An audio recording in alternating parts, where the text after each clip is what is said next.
जाऊ दे ना, जाती ना ती. हाय, सगळ्यांचं स्वागत आहे व्हिडिओमध्ये. चला म्हणलं, 2-3 दिवस झाले व्हिडिओच नव्हता काढलेला बरं का मी. आणि डोक्यात असं टेन्शननी ना, त्यामुळं असं वाटतं व्हिडिओ काय काढावं, कसा टाकावा, कसा नाही, डोकंच चालत नाही. हां, त्याच्यामुळं म्हणलं चला आपल्या यूट्यूब फॅमिलीशी ना इथून पुढं सगळं सुखदुःख शेअर करायचं म्हणजे निर्णय घेतलेला आहे ना.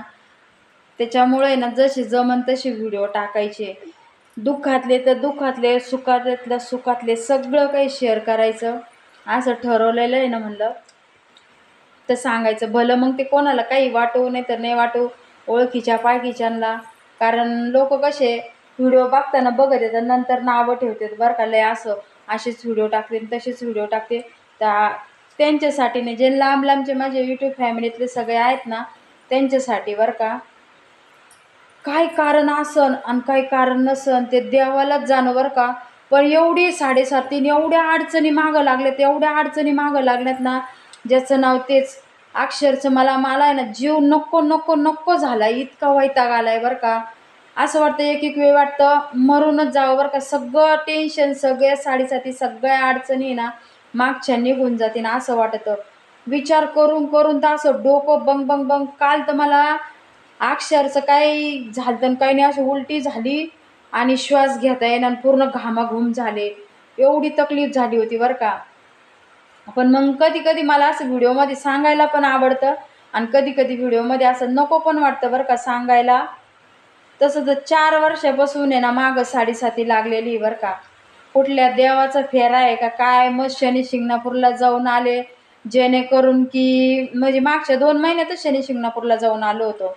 असं वाटायचं एखाद्या शनीचा कोपास झाल्यानंतर जास्त माणसाच्या जीवनात अडचणी आणि त्रास होतो असं वाटायचं बरं का.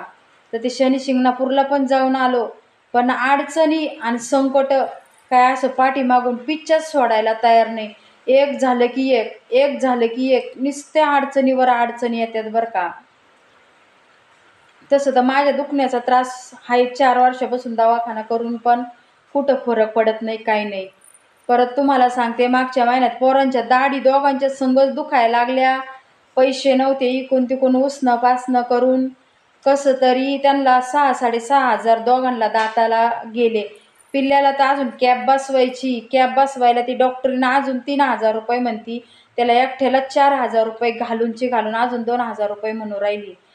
त्याचं दुखण्याचं इकून तिकून ती कॅप बसवायची वेळ होती. तर मागच्या आठवड्यात त्याला अशा काय गालफुग्या आल्या ना, तसं पूर्ण तोंड सुजलं. इतकं तोंड सुजलं ना, त्याला खाता येईना, बोलता येईना. आणि बापाला तर महिन्यापासून कामधंदे नाही, काही नाही, कामधंदे नाही, काही नाही. त्याला असं तसं कसं तरी 800-900 रुपयाचा दवाखाना केला, 2दा दवाखान्यात वेगळ्या वेगळ्या नेलं. ते अडचण कुठं जात नाही. तर बापाला काम नव्हतं, इकून तिकून ते पोरांसंग डाळिंबाच्या छाटण्याला MP ला गेले. MP ला जायच्या आधी इथं थोडंसं कसं जातीवादावरून त्यांच्यावर केस झाल्यानंतर तेव्हा पण मी एवढी भरमिष्ट झालते, एवढं माझं डोकं काम करत नव्हतं. 2 दिवस मला आहे ना भाकर सुद्धा खाऊशी वाटत नव्हती, एवढं डोक्यामध्ये टेन्शन होतं. असं वाटायचं कुठंतरी निघून तरी जावा, नाही तर मरून तरी जावा, इतकं डोक्यामध्ये टेन्शन आलतं. त्याच्यातून मग त्यांना अचानक काम आलं, 4-5 दिवसानंतर काम आलं.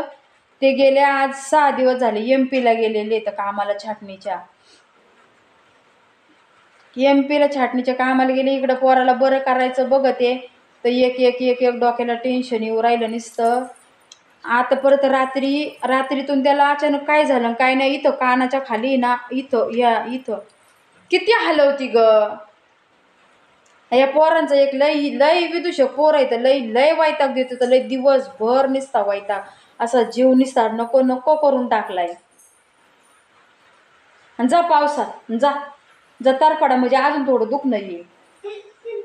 मी लय धीट राहण्याचा प्रयत्न करते बरं का, लय धीट आणि लय म्हणजे असं मन घट्ट करून. असं वाटतं देव किती अडचणींचा सामना करायला लावतोय आणि कितीक नाही. जेवढ्या अडचणी येतील तेवढ्या खंबीरपणाने निस्तरीन आणि प्रत्येक अडचणीला तोंड देईन. पण अडचणी काय मागचा पिच्छा सोडायला तयारच नाही बरं का. एक अडचण मिटली की दुसरी अडचण तयारच राहते, दुसरी मी अडचण मिटली की लगेच तिसरी. असं करून करून करून नुसतं असं डोकं दुखत आहे, नुसतं डोकं. असं कसं काय कुठल्या देवाचं पाप केलं आणि कुठं काय केलं म्हणून माझ्याच मागे एवढी साडेसाती आणि एवढ्या अडचणी लागल्या, डोकंच चाला नाही मला.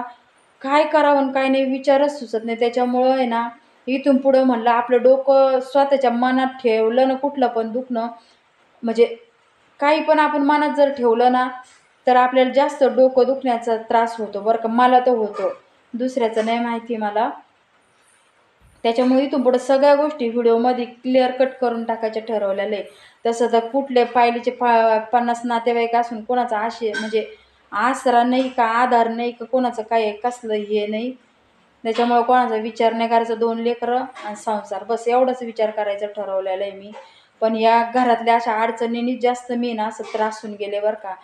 कधी कधी मला असं वाटतं जीवच देऊन टाकावं, नकोच. लय वेळेस विचार येतो माझ्या मनामध्ये बरं का. पोराला रात्रीतून सकाळी अशा इथं लिंबा एवढ्याल्या अशा गाठी आल्या बरं का, अशा इतक्या फुगल्या. सकाळी सकाळी ते पाहिल्यानंतर अक्षरशः मला कशातच मन लागना, कुठल्या कामात मन लागना. असं वाटलं की कधी दवाखान्यात दाखवून कधी नाही. आणि त्या गाठी इतक्या मोठ्या ना, तर इथलच्या दवाखान्यांचा बी फरक पडणार नाही असं मला वाटत होतं. मग त्याच्या चुलत चुलत्यांना बोलून घेतलं, सख्याने चुलत चुलत्यांना बोलून घेतलं. मग त्यांनी बिचाऱ्यांनी रात्रीपासून पाऊस चालू होता, 13 किलोमीटर अंतर आहे आमच्या इथून श्रामपूरचं. तर त्यांनी बिचाऱ्यांनी एवढ्या पडत्या पावसामध्ये त्याला दवाखान्यात नेलं श्रामपूरला. श्रामपूरवरून आत्ताच त्याला दवाखान्यातून आणलं. तर डॉक्टर म्हणे टॉन्सिलच्या गाठी फुगल्यात म्हणे. बरं म्हणलं ते एक टेन्शन गेलं. म्हणलं जाऊ दे, दवाखान्याला पैसे नाही, लेकरांपेक्षा पैसा लय नाही असं वाटतं. लेकरांपेक्षा पैसा नाही लय वाटतं. आधीच कर्ज बाजारी, त्यातली त्यात त्यांचा बाप MP ला कामाला जाऊन परत ती त्या दिवशी पोलीस केस झालेली, ती तारीख 6 तारीख पडली वाटतं. 6 तारखेला यावंच लागन कुठल्या बी परिस्थितीत. त्याच्यामुळे ते 5 तारखेलाच येणार. म्हणजे इनमिन कामाचे 6 दिवस भरले, त्याच्यात बी अशा पैशाच्या अडचणी. त्याच्यामुळं मला असं वाटत आहे काय करावं आणि काय नाही. कुठलं असं काही झालं असेल काय, एखाद्या देवाचं चुकलं असेल काय, काय नियती म्हणावं. नियती गेल्या 4 वर्षापासून माणसाच्या मागं एवढ्या अडचणी आणि एवढी साडेसाती. मला नाही वाटत कोणाच्याच मागं लागतील उगीच विनाकारण एवढं डोक्याला टेन्शन आणि एवढं माणसाच्या डोक्याला व्यापना.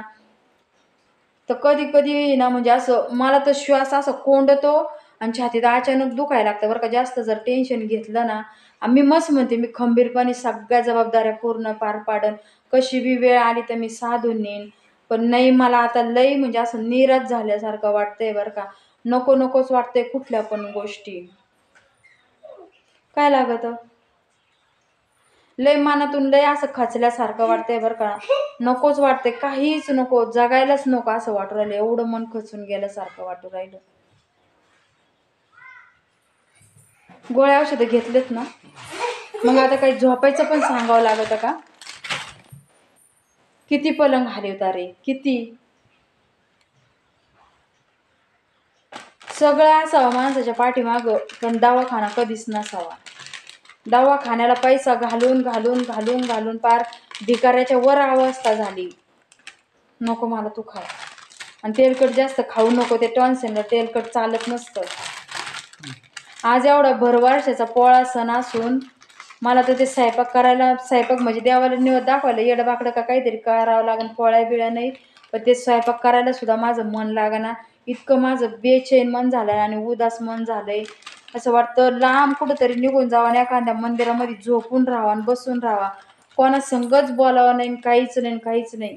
इतकं उदास उदास उदास उदास वाटत आहे नुसतं असं. देवानी ना सगळं इतकं सुखी आयुष्य देवानं माणसाला. एक टाइम जेवायला नसलं तरी चालन, पण हे असं पैशा पाण्याच्या बाबतीत एवढे खड्डे नाही आणावं असं मला वाटत आहे. आणि मला तर नेहमी नुसतं असं दवाखान्यालाच पैसे घालायची वेळ येते. नुसती दवाखान्याला पैसे घालायची. काम आलं का दवाखान्यात आले पैसे, दवाखान्याला पैसे जाते. आणि काम नसलं का महिना 1.5 2 महिने काम नसते तर. आणि सगळ्यात मोठा प्रॉब्लेम म्हणजे जेव्हा त्या 8 महिन्यापूर्वी जेव्हा कामाला गेलते का MP ला, तेव्हा त्यांना तिथं बेशुद्ध होऊन चक्कर येऊन पडले होते ना. तर आता पण ते तिकडं कामाला गेले आणि दुसऱ्याच दिवशी बेशुद्ध होऊन चक्कर येऊन पडले. ते पण एवढं टेन्शन येतंय डोक्याला. आता काही तिकडून ते पैसे आणतील, ते लोकांचं उधाऱ्या पाधाऱ्या मिटवावं लागतील आणि त्यांना ते दवाखान्याला पैसे घालावे लागतील. म्हणजे अशी परिस्थिती निर्माण झाली. फक्त काम करायचं आणि पैसे घालायचे, काम करायचं आणि पैसे घालायचे. अगदी किराणा सकट सुद्धा उधार पाधार आणून खावं लागू राहिलं. असं दवाखान्याला नुसते दवाखान्यासाठी पैसा घालायची वेळ आली. काय भानगड आहे, कसलं नियतीचं चक्र फिरलंय आणि कसलं नाही, डोकंच चालत नाही. त्याच्यामुळे इथून पुढं ठरवलेलं आहे मी, जेवढं काय मनात टेन्शन असेल, जेवढं काय डोक्यात टेन्शन असेल ना, ते व्हिडिओद्वारे सगळ्यांसंग शेअर करायचं.